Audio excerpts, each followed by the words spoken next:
সবাইকে স্বাগত জানাচ্ছি সাহারিতে খাওয়ার জন্য মজাদার ব্রয়লার মুরগি ভুনার রেসিপি দেখার জন্য। অনেকেই বলেন ব্রয়লার মুরগি খেতে গন্ধ লাগে, যারা গন্ধের ভয়ে ব্রয়লার মুরগি খান না তাদের জন্য আজকের রেসিপিটা একবারের জন্য হলেও ট্রাই করবেন, দেখবেন খেতে কিন্তু অসাধারণ লাগবে। তাহলে চলুন রেসিপিতে। একটা প্যান ভালো মতো গরম করে এখানে প্রায় 1 কাপের মতো তেল দিয়ে দিচ্ছি। এরপর দিয়ে দিচ্ছি এলাচ, দারচিনি, গোলমরিচ এবং লবঙ্গ।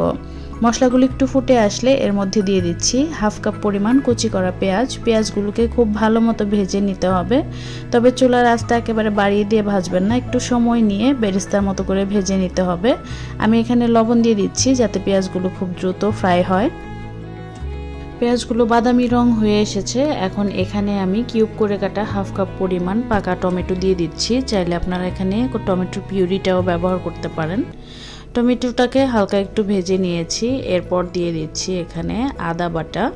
এখানে আমি 1.5 চা চামচ ব্যবহার করেছি। রসুন বাটাও 1.5 চা চামচ দিয়ে দিচ্ছি।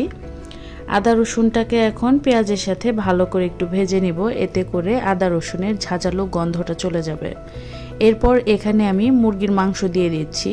তেল এবং এই মশলাগুলোর উপরে মুরগির মাংসটাকে একটু বিছিয়ে দিয়ে দিব। প্রায় 1-1.5 মিনিটের মতো রান্না হলে আমি এভাবে উল্টে পাল্টে তেলের মধ্যে রান্না করে নিব প্রায় 2-3 মিনিটের মতো। এরপর এর মধ্যে আমি শুকনো মশলাগুলো অ্যাড করে দিচ্ছি। হলুদ গুঁড়া দিয়ে দিচ্ছি এখানে প্রায় 2 চা চামচের মতো, আর মরিচ গুঁড়া দিয়েছি 1.5 চা চামচ, ধনিয়া গুঁড়া দিয়েছি 1 চামচের একটু বেশি, 1/2 চা চামচ দিয়ে দিচ্ছি ভাজা জিরা গুঁড়া।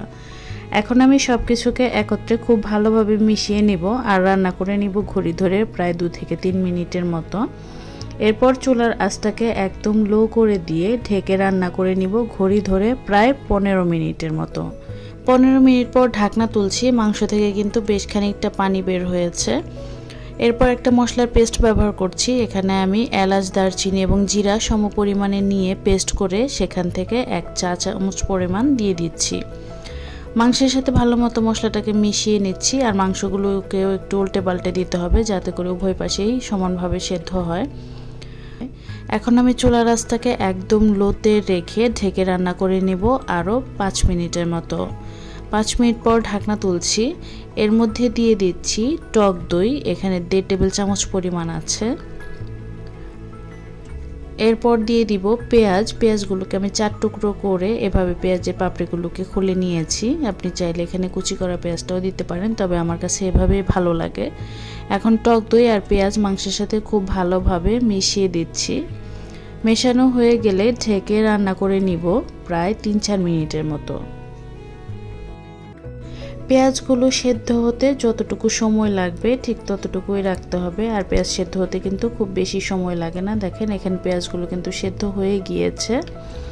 এখন আমি উল্টে পাল্টে নেড়ে নিচ্ছি, আর এখানে আমি কিছু কাঁচামরিচ অ্যাড করব। সুন্দর একটা ঘ্রাণ এবং হালকা একটু ঝালও বের হবে। আপনি চাইলে এটাকে স্কিপও করতে পারেন।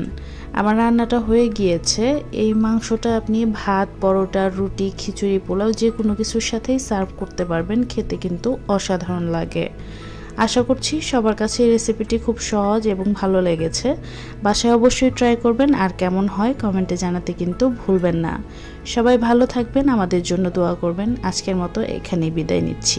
আল্লাহ হাফেজ।